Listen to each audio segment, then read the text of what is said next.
Welcome to MS Unmasked, Our Journey and Beyond, a podcast where hosts Justine Martin and Allyson Brown share their personal experiences, insights and practical advice on navigating life with multiple sclerosis. Each week they delve into topics such as self-care, nutrition, exercise, sleep and symptom management.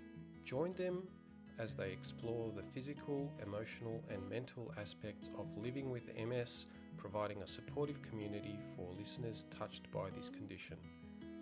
Get ready to be inspired and empowered on this incredible journey through MS Unmasked, Our Journey and Beyond. Welcome back, listeners, to MS Unmasked. Today, Allyson and I are just going to talk about everything. We haven't got a set agenda. I know that we've both had a busy week. Isn't that right, Elle? It has been. It's been an eventful week, I will say. With lots happening. But let's dive into what's been going on with you, because I know that you said that you had your treatment yesterday. Was it yesterday? Yeah, it was last night. I did an infusion. So I do an infusion once a week, and sometimes I forget and I have to do two through the week, but it was my normal weekly one. And I inject 3 needles into my legs or my belly. I did 2.5 years in my belly, so I've been trying to give it a bit of a rest and use my legs. And believe you me, there's enough fat in my legs for them to go into. And so they're subcutaneous. They just sit under the layer of skin and that subcutaneous layer of fat. And I got them out of the fridge, so where they're stored, and it's other people's antibodies. So that took me a while to get my head around actually pumping other people's bits in me for a start. And then I bring them out of the fridge. I let them come to room temperature because they don't hurt as much when it's really cold, it's very painful. But yesterday's was very painful. The whole infusion was very painful from the time it started going in to right even after it had finished. And then I get like golf ball size lumps, 3 of them in my legs, until it dissipates through the fat and then into my body. And last night when I went to bed, I'm like, oh, these are really red, inflamed, looking very nasty. They had a bit of a bleed, and one of them did. And this morning when I woke up, the golf balls aren't as bad, but they're still there, and my legs are very sore to touch around it. So my body's had a bit of a reaction. I would say it's a histamine reaction to it. Maybe that batch there was something different about it. I don't know. So we'll see what happens in my next one. But it's given me a headache all day. I've had a really, hoodoozy headache, and I've actually taken Panadol for it. And I very rarely take medicine for my headaches. I try and drink lots of water and do that first before, reaching for a packet of something to fix it. And by about 3 o'clock, I'm like, I think I need a Panadol. So I took a couple of Panadol, and it's taken the edge off a little bit, but it's still lingering around. So it's shitty. I know, and I'm sorry that you're going through that, because it is like just a necessary evil, isn't it? What I was going to say was, are you adding in some Himalayan salt or Celtic sea salt or something like that to your water, or some lemon juice as well? Just have the lemon juice. Electrolytes, so that your cells will actually absorb that water. Yeah. Can't have the lemon juice because that's a high histamine food for me, so that'll make me even worse. And yes, I have had some Himalayan salt today as well. That is the only salt that I actually ingest, and so I had it in my eggs this morning. But I'm not very well at the moment. My vision's a bit of a problem again, and like it has been. But I've been trying to look at my diet and go, it's pretty good. Good for me. It's pretty good. But what sugar have I been consuming? And I'm like, well, I really haven't had any. But then I remembered a while ago when I had COVID, the second round of COVID and being in Perth and that, I was living on cough lollies. More cough lollies. They're sugar. They sure are. Yeah. So I was having honey and eucalyptus drops to soothe my sore throat, and I ate like a big bag of them. Not just a little packet, but a big bag of them over a couple of weeks. And I'm like, oh my God, I've just gone and thrown in all that sugar, all that inflammation back in my body. So it's going to take a little bit of time for that to dissipate back out again from it. But and look, if you ever want me to come over and give you a bit of an assessment of how your fridge and pantry is looking and to see whether there's any stuff that I can identify that might help, just sing out and let me know, because I can definitely help in that space. Because some of those things we just don't necessarily notice. Like, you don't really think about, things that might be unhealthy for you, like things that say low fat or no sugar at the supermarkets or gluten-free. Guess what? You go, oh my God, yay, healthy, yay. If you look at the labels, oh my God, it's like it's a nightmare, honestly. And we just don't even realize sometimes. Sometimes it just seems like an innocent thing that you go, oh yeah, well that's got a little bit of something in it, but it's not too bad or whatever. It can be a big trap that we fall into, is just, the marketing that the supermarkets do. It's all just to make money. It's not to get you healthy with their foods. That's not what it's designed for. In fact, I also found out that they actually have scientists that basically concoct all of the ingredients to make things as craveable as possible. They actually have scientists working for them. It's incredible. Unbelievable. Yeah, so I'll see how I go in the next couple of days with this headache. If it continues past like into Thursday, Friday, well then I'll give hospital in the home a call and say, hey, something's not quite right here, because it's only started since I've done that infusion. So, and then I went to the doctor today because I'm going away Saturday week to Bali, and it's not a simple case of like and I don't want to say normal, but able-bodied person, when they go away, they just go. They pack their clothes and off they go. Whereas when you're traveling with disabilities and medications, it's not a simple trip. So I had to go today and get a couple of letters written out. So one with absolutely what's wrong with me. So that was 3 pages. On there, and all the medications that I'm on, have been on, my allergies and everything like that. Just so then if something was to happen while I'm in Bali, rather than them try and access my medical records, I've got it on me. And I always do that when I travel overseas. It's a bit different in Australia because they can tap into my health record and have a look at it all. But when you're traveling overseas, that makes it, a little bit trickier. So, and just making sure that it was all up to date as well. There were supplements and stuff on there that I'm not taking anymore because they've made me sick. And so making sure that that's all up to date for there as well. So I did that, and going away with a packet of antibiotics. So in case I get a UTI in Bali, which I get very, very ill from having a UTI, then I've got something there I can take with me. I'll fill that script here in Australia before I go and take it over with me to use just in case. And I've actually got swabs now that I can pop in my urine, and it'll tell me if there's an infection there. So just being prepared like that, and making sure that I've got adequate travel insurance as well, without it costing an arm and a leg, because it's one company wanted to charge me $411 for 12 days. And then I managed finding another company that for the same cover was $135. Yeah, so, good. Definitely looking around for. Yeah, an able-bodied person would pay $80 for their cover through this second one that I am going through. So touch wood, I don't need to use travel insurance, but there's no way I would travel overseas without having travel insurance. Absolutely. What about you? Yeah. I actually went to Bali myself with carrying my Copaxone injections. So we went to Bali for a honeymoon, and that was whilst I was still on Copaxone injections. They're a refrigeratable medication, and yeah, they got frozen while they were over there. They're not meant to be frozen.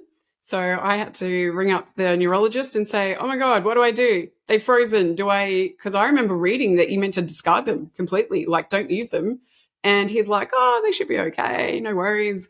And anyway, so I thawed them all out, made sure they didn't freeze anymore. And I injected them. And that's when about a month after I got home, I got really quite ill. But it's not fun. Sometimes traveling with injections can be a nightmare.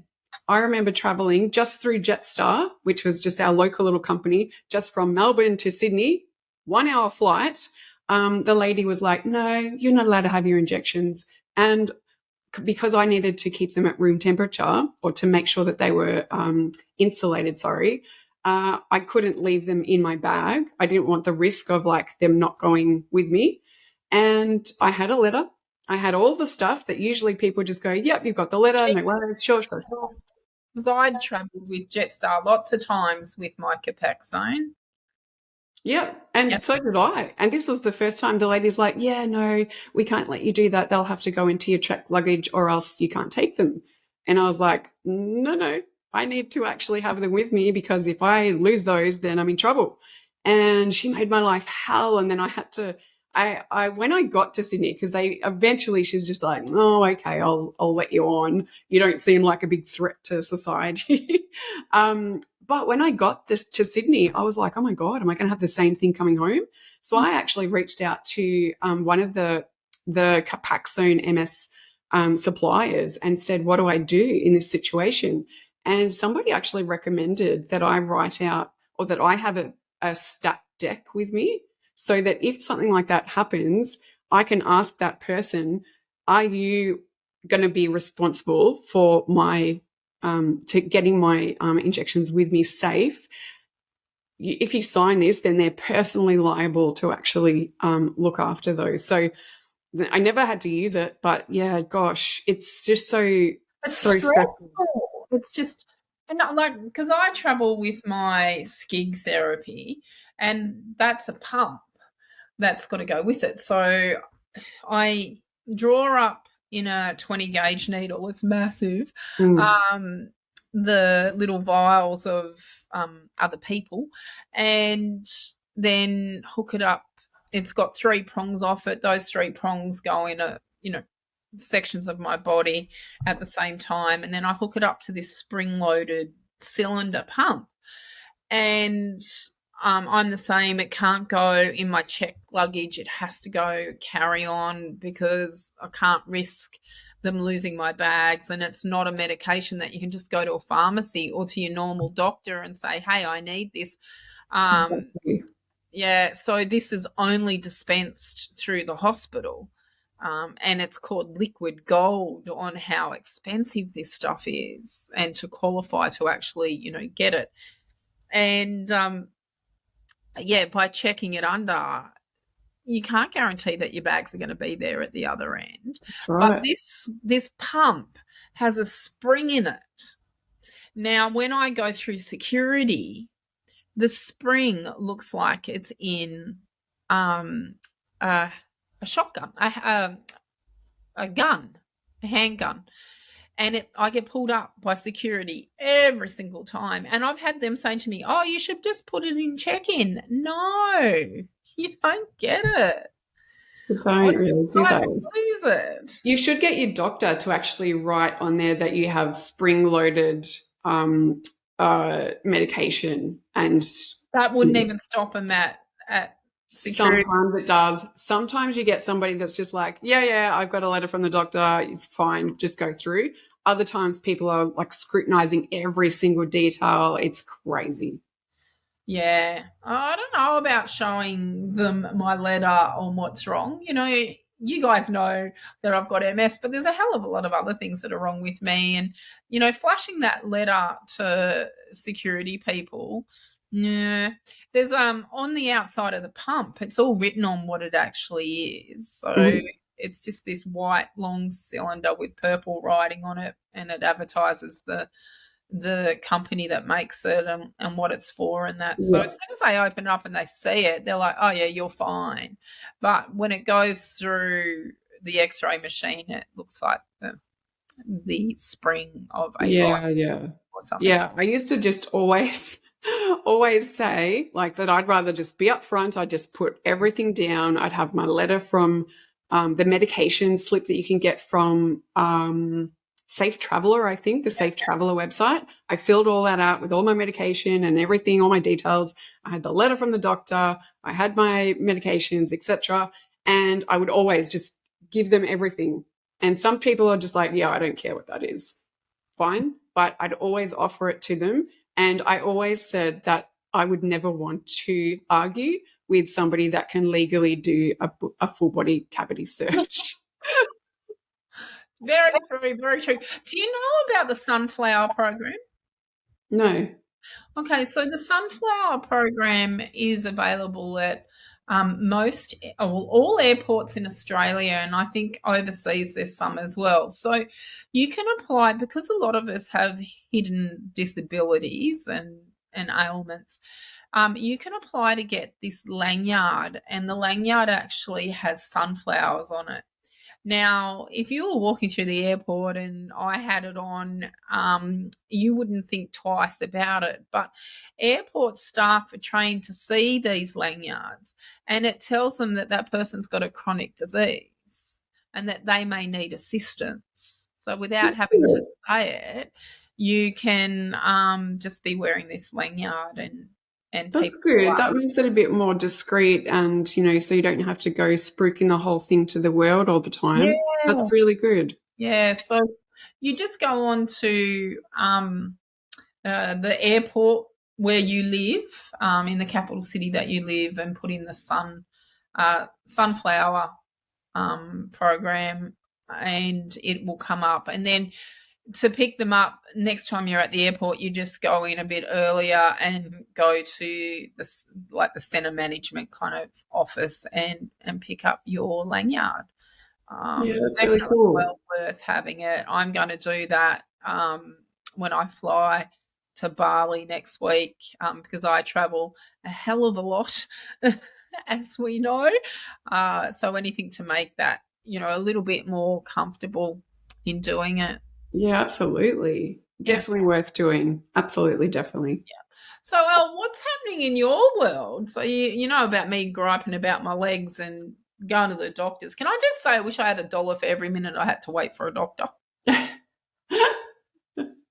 I reckon that everybody would share that sentiment for sure.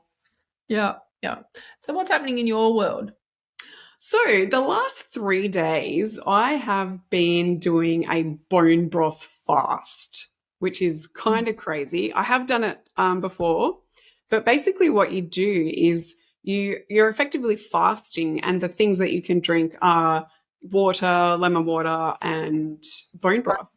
So I made up a big batch of bone broth, which is full of like nutrients and collagen, and it's loaded up. It's like making a stock, basically. And it's loaded up with so much goodness. Basically, you just strain it, and then I just put it into the fridge. What's really cool about doing it when it's warm, you just chuck it into the fridge, and the layer of fat forms on the top, and you can actually just take it off before you drink it, because you don't want to drink that. So that's what's been happening. And what it's meant to do is it puts your body into ketosis, which means that you're burning fat cells rather than glucose, which is your normal energy production system, right? And it also helps to reset your gut microbiome. So I'm like, you know what? Let's just give it a crack. Let's see what happens. And hopefully it can actually help to just reset anything that might be a little bit off. That's what I've been basically doing. And usually they say that the first 2 days you feel pretty crappy, and then the third day you start to feel better. So this is my third day today. And look, it's been actually okay for all 3 days. Like I haven't felt, like I'm bouncing out of bed with so much energy, but I haven't felt really awful, like with that headache and that like, ugh. So my body's obviously been conditioned with what I'm eating at the moment to be in a pretty good state. So that's basically what I've been doing to sort of just. I wish I could drink it. I reckon you can. You can buy best of the bone broth, and it's basically like a concentrate. So you just put a teaspoon of that into some hot water. Yeah, but it's all made slowly. Yes. Because I can't have high histamine foods. I'm not allowed collagen, and I'm not allowed anything that's slow cooked. That's the problem. Let me think on this, because there might be a way around it. But for me, so I'd be just drinking the water because I couldn't even have the lemon water. So again, I can't do the lemons. And you've got to get this histamine thing sorted out, because this is affecting your life more than it should. So exactly. Definitely I can recommend some naturopaths in our local area that you could definitely have a chat to and see what they recommend, because there might be some simple-ish steps that you can take just to start, getting that under control. Yeah, rather than eating next to nothing. That's right, which is not going to be good for you either, unfortunately. Well, it's not, and there's even certain amounts of vitamins and that I can't take because they've got too much of something in it, and that makes me crook. And it's just ridiculous. But did you know that mast cell activation syndrome, which is what I've got, is a symptom of MS? I'm sure it could be for certain people a symptom of MS, but it's not like I've got it. It's not like my neighbor has it. It's, people that I know have MS don't have it. So it can happen though. Obviously. Oh, I know about 3 or 4 people that actually do have it as well. So it's a little bit like wherever the myelin is damaged in your body, it's also to the point of how your immune system has reacted to the medications that you've been on and how far your immune system is compromised from it. I've actually had problems with my mast cells or the histamine in my body prior to MS, and I'm talking going back as a child with it. So my system has been defaulted for a very, very long time now. I've been lactose intolerant since I was a child. My last glass of cow's milk I had when I was 15. Don't know what it's like to drink full cream lactose milk. It's not a bad thing.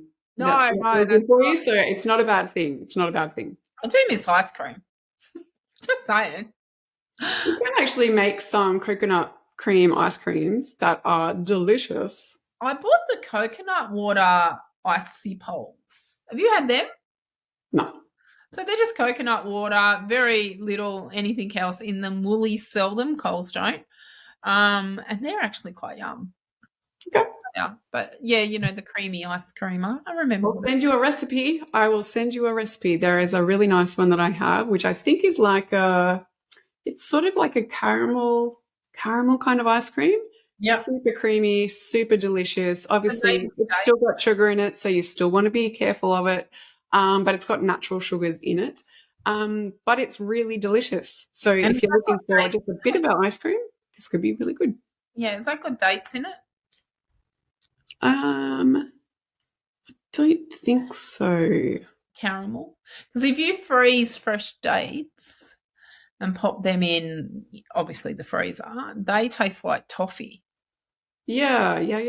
And I'm sure you could add, I can't remember whether this recipe has it or not. I've got lots of recipes floating around. But it has nut butter in it. It has a coconut milk powder. Coconut milk powder from New Life, which is excellent. It's really, really good. And it makes it super, super creamy. But yeah, I can't remember exactly what else is in it. I haven't made it in a really long time, but I can send you the recipe. Sounds good. Not that I can have nuts either. Okay. You might be able to substitute it with something else instead of the nuts. Send it away and I'll have a look. Send it to me and we'll put it in the show notes. Sure. Maybe someone else would like to make it. So what else has been going on? I've been just busy plugging away with what I'm doing, working on some collaborations with some companies in Geelong, which is really, really exciting. We've got the upcoming business festival coming up, so that's good. We've got presentations we're both doing actually for that. Like you're doing a workshop, right? I am doing a workshop on resilience and creating as well. So we'll actually be drawing resilience. So I was supposed to be on the 30th of August, but they stuffed it up on the website and put me in on the 11th. And I went, well, that's fine. I'll do the 11th. I'd rather be just after the first week than the fourth week or fifth week, whatever it is. So yeah, that I would. Nice. Pardon me. I'm a little bit piggy today. I've got indigestion as well, so I've obviously eaten something that I shouldn't have to do that. So when's yours, Allyson? It's on the 8th of August. Yep. Yeah. And you're doing food? Yeah, it's called Nourish to Flourish, how to get business success just from having a healthy healthy staff. So, yeah, it's going to be good. Just sharing a different angle on things to get the most out of business success. So cool. And have you got any booked in yet? Not yet. Obviously, it's just come up, and they've got the launch on the 3rd. I think it's the 3rd of August. Yeah. Have you bought your ticket? Not yet. No. That always sells out, so it's a very good night, and I've already put in my dietary requirements, so good luck to them trying to work that out. No lactose, no dairy, no wheat, no citrus, no chocolate. We'll see what they come up with feeding me. They'll give you a piece of lettuce.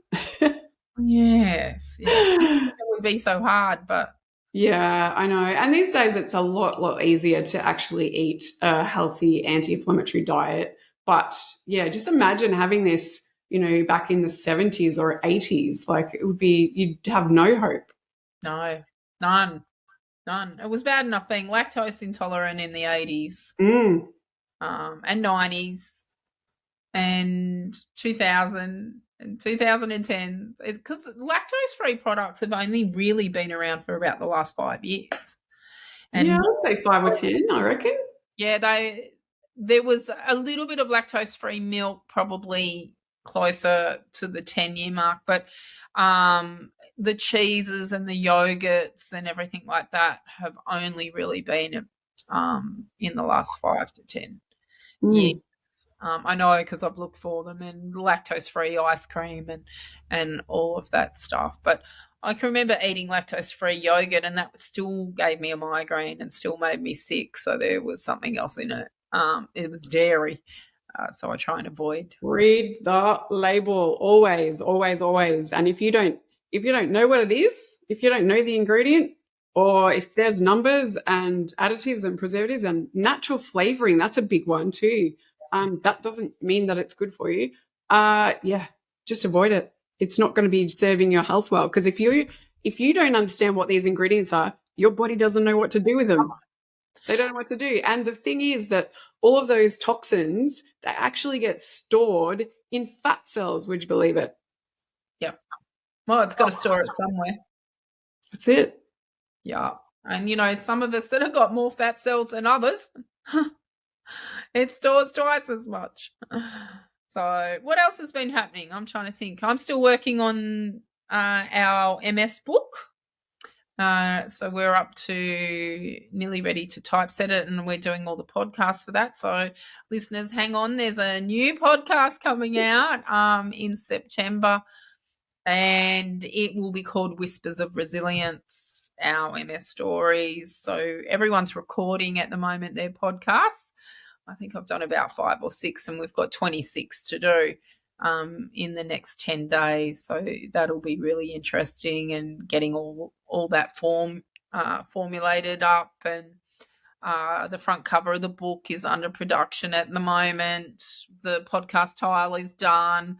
I've done my last interview to help someone write their chapter, and that'll be written up in the next 24 hours. For that one, there's 3 chapters left to be edited, plus the forward. So we're nearly there.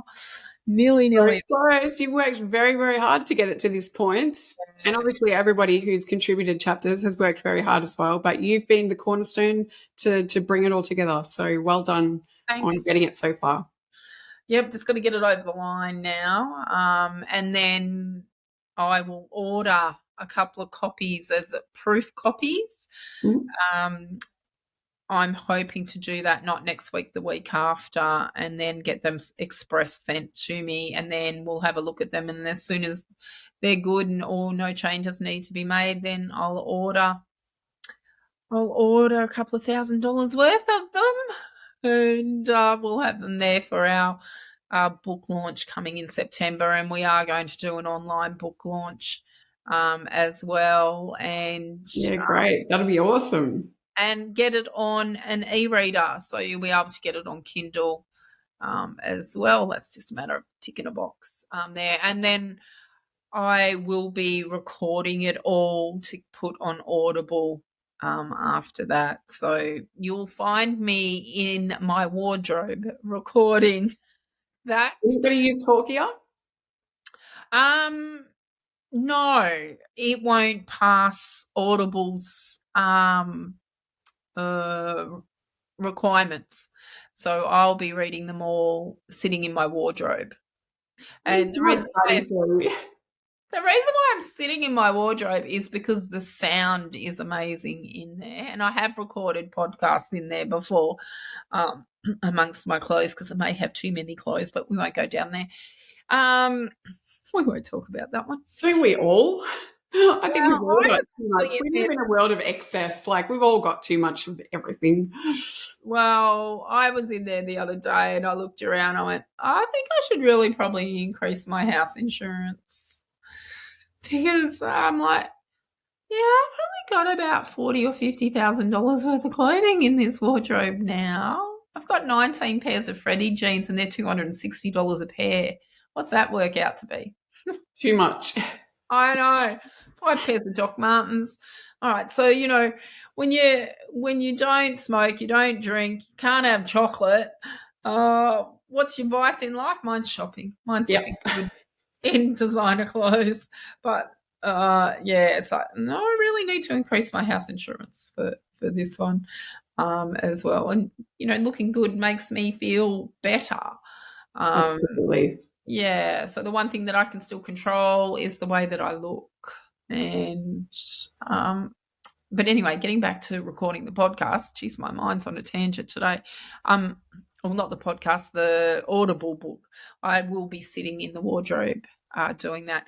And I have got a guy organised to speak the male chapters, because I thought it'd be a bit weird if I spoke the male chapters when I'm female. But I did use, what's it called? Talkia. I did use that yesterday. I don't know if you got notified of it, because we share an account. I used it for the introduction for the podcast, the new podcast coming out. So I did in a male voice, a male Australian voice called Joshua I picked for that. So it's pretty cool. And I've just about finished the first edit on that podcast as well. So not only do I edit our podcast, the MS Unmasked one, I've got 26 of these other ones, and I've got 3 Resilience Mindset podcasts to do as well. So when these are all done, I'm having a break from podcasting. That sounds like a really good idea. A little bit of self-care, a little bit of shopping maybe. Maybe, or I might just pay someone to do it for me. I think that might be. I'll outsource for someone to do it, my VA.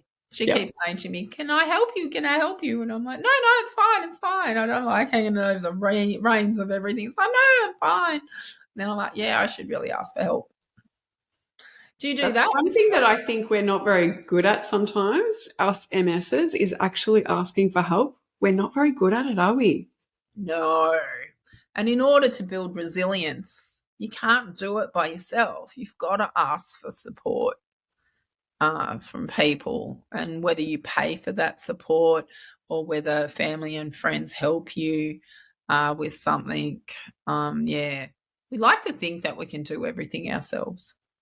But I know, and I think sometimes we just look at our previous life, our life before MS, and sometimes we think that we can do it because we're capable of it. I think a really good example was when I was putting 6 new plants into my front yard. 6. That's not very many, right? And I was like, I can do that. That's only 6 plants. Easy. By the time I'd finished, even though it was only about 10 minutes work, 15 minutes max, I couldn't walk by the end. I was stumbling because I'd been sort of kneeling down and in the dirt.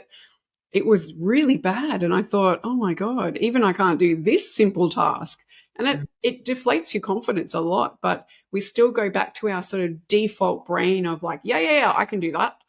Because we don't kind of know any better sometimes. Maybe we should, but we don't. Yeah.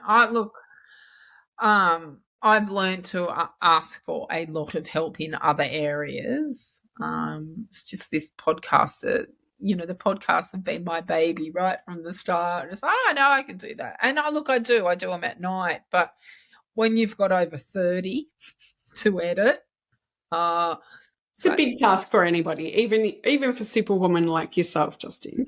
Yeah, especially when they've all got to be then uploaded. I'm not worrying about uploading the MS ones, the MS book ones on Buzzsprout just yet because they're not going to drop until September. But I do need them all on YouTube so I can generate QR codes to then put back in the book. Yeah. So that's exciting though. It's really exciting. It's going to be like by September, we're going to have physical books of these amazing stories. Yeah, I know. I'm pinching myself. I really am that we're so close and just starting to stress and fret a little bit and trying to get it all done in the next 10 days before I head to Bali. So I know that I'll be working over there. I can't not. I'm doing the writing workshop for the week, and then in the downtime, I'll be working on this MS book to get it over the line. I can't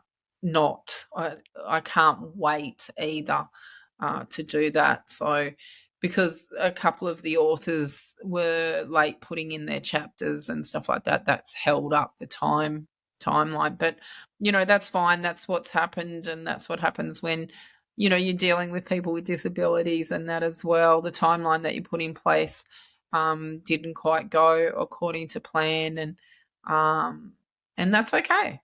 It's all right. We adapt, we modify. I just have to do some extra stuff while I'm away, and hopefully the Wi-Fi will be good. Yeah, that's right. You might need to get one of those like dongles that you can take with you so the Wi-Fi is like awesome everywhere. Well, I can hotspot from my phone. Yeah, that's a good one too.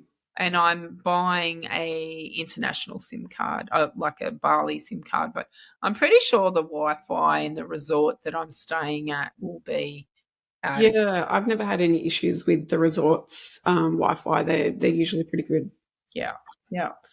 And if it's not, I'll be going somewhere where it is. I'll be getting on Bali Bogans and saying, "Hey, does anyone know where there's some good Wi-Fi that I need?" Yeah.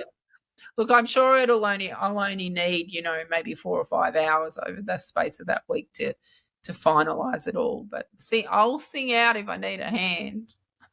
Good girl. Look at you learning and adapting. Being an adult. Well, Allyson, I think we might wrap it up for this week. And we are about our 37 mark, and we've wafted on with a lot of stuff today. Which we sometimes do. Is there anything you want to leave with the listeners today? No, just stay well and be safe. And, yeah, I hope that you have a wonderful week till next time. Likewise, and keep warm if you're in Australia at the moment in winter. It's quite cold out there. Until next time, listeners, stay healthy. Are you ready to be inspired? Get ready for the book that will touch your heart and ignite your spirit. Whispers of Resilience, Personal Stories of Living with MS is now available for purchase. Have you ever wanted to peek into the lives of individuals who have triumphed over adversity? Look no further. This highly anticipated anthology brings together a group of exceptionally talented authors, all living with multiple sclerosis, who share their personal journeys with unyielding honesty and vulnerability. At www.resiliencemindset.com.au, you can now secure your copy of this remarkable book that captures the essence of resilience, hope, and the power of the human spirit. Dive into the stories that will captivate your imagination and open your heart to the triumphs and challenges faced by these courageous individuals. With each turn of the page, you'll witness the unbreakable spirit of these authors, as they navigate the unpredictable terrain of NIS. Their words will inspire you, uplift you, and remind you of the incredible strength that lies within. Visit www.resilienceMindset.com.au now and embark on a transformative journey through the pages of Whispers of Resilience. Get your copy today.